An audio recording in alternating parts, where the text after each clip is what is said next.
आइए पढ़ते हैं कारक के बारे में। संज्ञा या सर्वनाम के जिस रूप से वाक्य का संबंध किसी दूसरे शब्द के साथ जाना जाए उसे कारक कहते हैं। तो कारक किसे कहते हैं? संज्ञा या सर्वनाम के जिस रूप से वाक्य का संबंध किसी दूसरे शब्द के साथ जाना जाए उसे कारक कहते हैं। कारक देखिए हिंदी में 8 प्रकार के होते हैं और कारक के जो चिन्ह होता है उसे विभक्ति कहते हैं। तो कर्ता कारक के लिए विभक्ति चिन्ह है ने, कर्म कारक के लिए को है, करण कारक के लिए से और के द्वारा, संप्रदान कारक के लिए को, के लिए, हेतु, अपादान कारक के लिए से और अपादान में याद रखिएगा हमेशा अलगाव की अर्थ में ही से का उपयोग होता है। संबंध कारक में काकी के, रारी रे, नानी ने, अधिकरण कारक के लिए विभक्ति चिन्ह है मैं और पर, संबोधन के लिए हे, अरे, ए, ओ, हाय। ठीक है। कर्ता कारक किसे कहते हैं? संज्ञा या सर्वनाम के जिस रूप से क्रिया के करने वाले का बोध हो उसे कर्ता कारक कहते हैं। इसका चिन्ह ने कभी कर्ता के साथ लगता है और कभी वाक्य में नहीं होता है, अर्थात लुप्त होता है। तो कर्ता कारक कर्ता यानी कि जो कार्य को करता है, ठीक है, जो कार्यों को करता है उसे क्या कहेंगे? कर्ता कहेंगे। तो उसी हिसाब से वो क्या हो जाएगा? कर्ता कारक हो जाएगा। जब भी किसी अगर कोई क्रिया को कर रहा है उसके राइट साइड में अगर ने लगा है, ठीक है, ने लगा है या फिर नहीं भी लगा है लेकिन वाक्य को बोलने के दौरान आपको लग रहा है कि यहाँ ने बैठाने से भी ये वाक्य सही लग रहा है, तो पता चलेगा कि वो क्या है? कर्ता कारक है। एग्जाम्पल है रमेश ने पुस्तक पढ़ी। यहाँ पे देखिए पुस्तक पढ़ी क्रिया क्या है कि पढ़ना क्रिया है, पुस्तक पढ़ना, ठीक है। तो ये क्रिया जो है ये कौन कर रहा है? रमेश कर रहा है। सुनील खेलता है। अब खेलना क्या है? क्रिया है। तो खेलना क्रिया जो है कौन करता है? कौन कर रहा है? सुनील कर रहा है। ऊपर की वाक्यों में रमेश के बाद ने लगा है लेकिन सुनील के बाद ने नहीं लगा है। लेकिन अगर ने लगे या ना लगे, ठीक है, कहीं कहीं पे ने लगता है क्योंकि अब अगर वर्तमान काल की बात लिया जाए तो वहाँ पे ने तो हम नहीं लगा सकते हैं, तो क्या वहाँ पे कर्ता कारक के वाक्य नहीं होंगे? होंगे ऑब्वियसली। तो ने लगे या ना लगे, अगर क्रिया को करने वाला वहाँ पे आपको वाक्य में उपस्थित दिख रहा है तो वो हो जाएगा आपका कर्ता कारक। फिर होता है कर्म कारक। संज्ञा या सर्वनाम के जिस रूप पर क्रिया का प्रभाव या फल पड़े उसे कर्म कारक कहते हैं।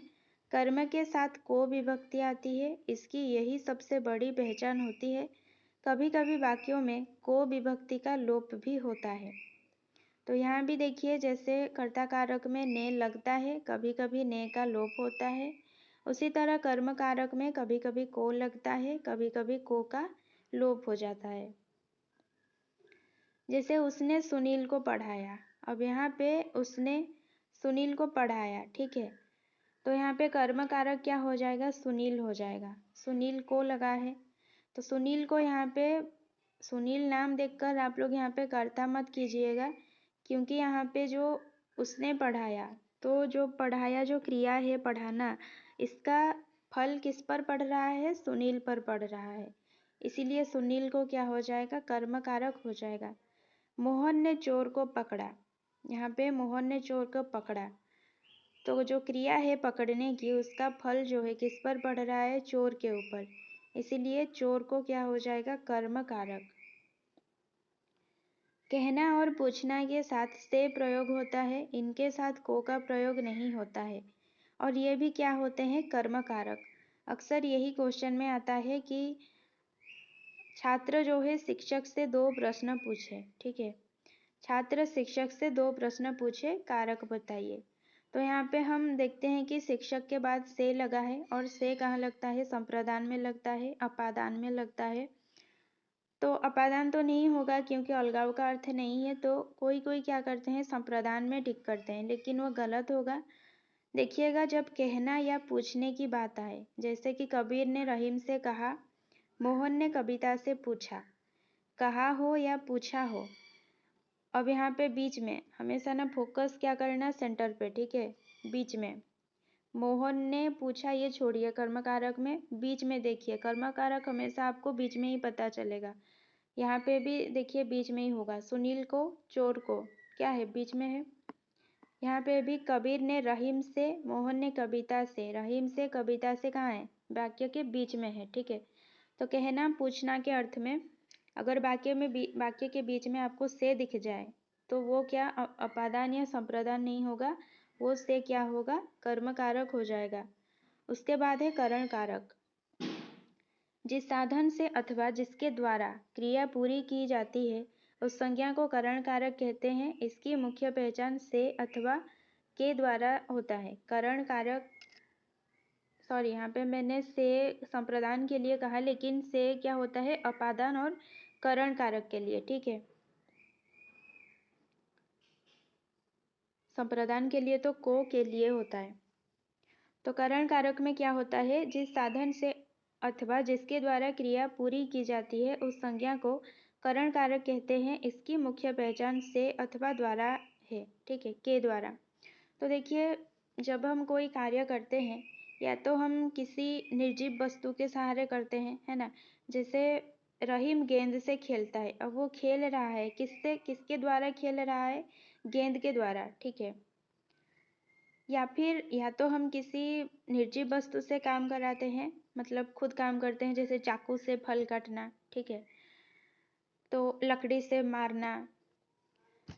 या फिर हम किसी जिंदा, मतलब जिंदा आदमी से भी काम कराते हैं, ठीक है, जैसे कि नौकर के द्वारा चाय भिजवाना, मम्मी के द्वारा रोटी बनाना, ठीक है। तो ये सब क्या हो जाएगा, जब हम किसी के द्वारा किसी क्रिया की पूरी करते हैं तो क्या हो जाएगा, वो करण कारक हो जाएगा। देखना, जब भी रहीम गेंद से खेलता है, यहाँ अगर हम गेंद से को निकाल कर गेंद के द्वारा रखकर भी अगर हम वाक्य को बोलेंगे तब भी हमको सही लगेगा।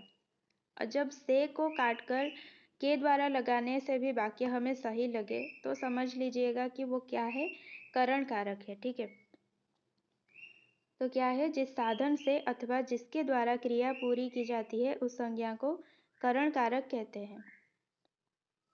संप्रदान कारक, जिसके लिए क्रिया की जाती है उसे संप्रदान कारक कहते हैं। इसमें कर्म कारक को भी प्रयुक्त होता है किंतु उसका अर्थ के लिए होता है।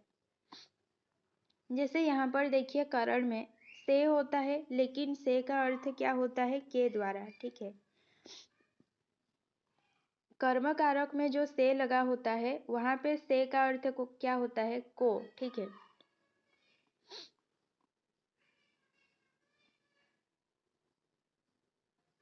संप्रदान कारक के उदाहरण देखिए, सुनील रवि के लिए गेंद लाता है। अब सुनील जो है क्या क्रिया कर रहा है, गेंद लाने की क्रिया, ठीक है। किसके लिए, रवि के लिए।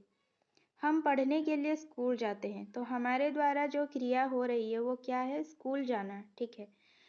तो हम किसके लिए स्कूल जाते हैं, पढ़ने के लिए। जब भी यहाँ पे जैसे लिखा है कि जिसके लिए क्रिया की जाती है, अब जिसके लिए क्रिया, अगर यहाँ पे हम किसी के लिए क्रिया कर रहे हैं, किसी को कुछ दे रहे हैं, किसी के हित में कुछ कर रहे हैं, तो वो क्या हो जाएगा, संप्रदान कारक हो जाएगा। यानी कि जब भी दान का भाव आ जाए, जैसे कि कारक के नाम में ही लिखा है संप्रदान, ठीक है। जब दान की भाव आ जाए एक वाक्य में तो वो क्या हो जाएगा, संप्रदान कारक।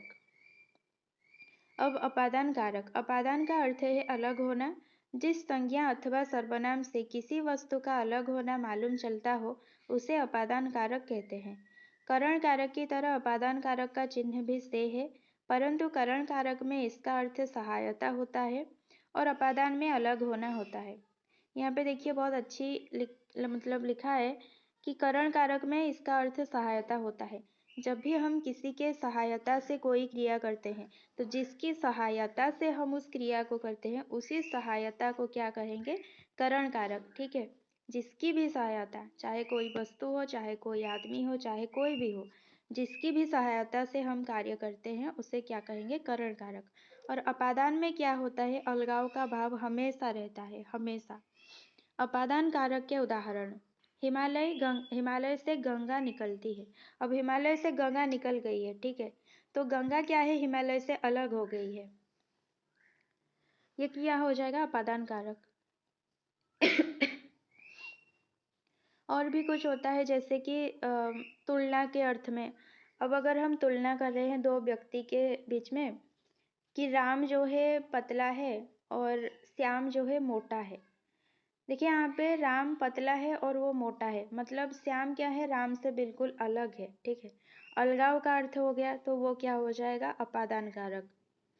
उसके बाद भय के दृष्टि में भी होता है अपादान कारक। सपोज राधा जो है सांप से डरती है। अब राधा अगर सांप से डरती है यानी कि वो सांप से क्या? दूर ही रहेगी, अलग रहेगी, यानी कि अलगाव की भाव। तो क्या हो जाएगा? अपादान कारक, ठीक है। जब भी वाक्य को पढ़ने के दौरान आपको ऐसा लगे कि यहाँ दो जन या फिर दो चीज क्या है? एक दूसरे से अलग है, अलग रह रहे हैं, तो वहां पे क्या हो जाएगा? अपादान कारक।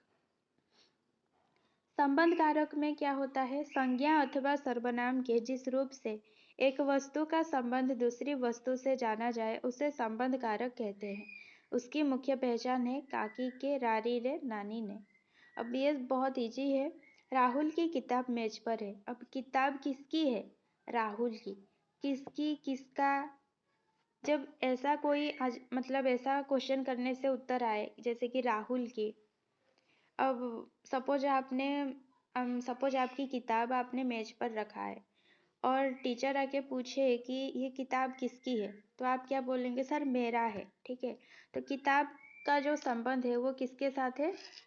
मेरे साथ है, यानी कि मेरा। जैसे कि काकी के, नानी ने, रारी रे, ठीक है। तो रारी रे मेरा क्या हो गया? रा हो गया, तो वो क्या हो जाएगा? संबंध कारक हो जाएगा। मेरा, मेरी, आपका, आपकी, उसकी, उसका, ठीक है। ये सब क्या हो जाएगा? संबंध कारक। अब होता है अधिकरण कारक। संज्ञा के जिस रूप से क्रिया के आधार का बोध होता है उसे अधिकरण कारक कहते हैं। इसकी मुख्य पहचान में पर होती है। देखिए, जब भी कोई चीज़ आप कहाँ पर रखे हैं या फिर कोई चीज़ कहीं पर है, तो वो क्या करता है? थोड़ा सा उस स्थान पर अपना अधिकार जमाता है, ठीक है। उसे क्या कहेंगे हम? अधिकरण कारक कहेंगे। जैसे घर पर माँ है। अब माँ जो है कहाँ है? घर पर है, यानी कि आधार का बोध कहाँ है? घर पर, ठीक है। आधार का बोध हो रहा है, तो ये हो जाएगा अधिकरण कारक। जैसे पुस्तक मेज पर है, तो पुस्तक जो है मेज पर रखा हुआ है, तो पुस्तक मतलब मेज जो है एक आधार बन गया है, ठीक है। वो हो जाएगा अधिकरण कारक। संबोधन कारक संज्ञा या जिस रूप से किसी को पुकारने तथा सावधान करने का बोध हो उसे संबोधन कारक कहते हैं। इसका संबंध न क्रिया से और न किसी दूसरे शब्द से होता है। ये याद रखिएगा, अगर क्वेश्चन आए कि कौन से कारक का संबंध न क्रिया से न किसी दूसरे शब्द से होता है, तो वो हो जाएगा संबोधन कारक। यह वाक्य से अलग रहता है, इसका कोई कारक चिन्ह भी नहीं है। तो संबोधन कारक जो है वो वाक्य से अलग रहता है। संबोधन कारक के उदाहरण देखिए। रमा, देखो कैसा सुंदर दृश्य है। लड़के, जरा इधर आ। देखिएगा, जब भी संबोधन कारक है तो संबोधन यानी कि बुलाना, ठीक है। जब भी आपको वाक्य में ऐसा लगे कि किसी को हम बुलाकर कुछ दिखा रहे हैं या फिर किसी को बुलाकर मतलब कुछ कहने के लिए किसी को बुला रहे हैं, तो वो क्या हो जाएगा? संबोधन कारक। अगर कारक के चैप्टर में कुछ डाउट है तो कमेंट में ज़रूर बताइएगा।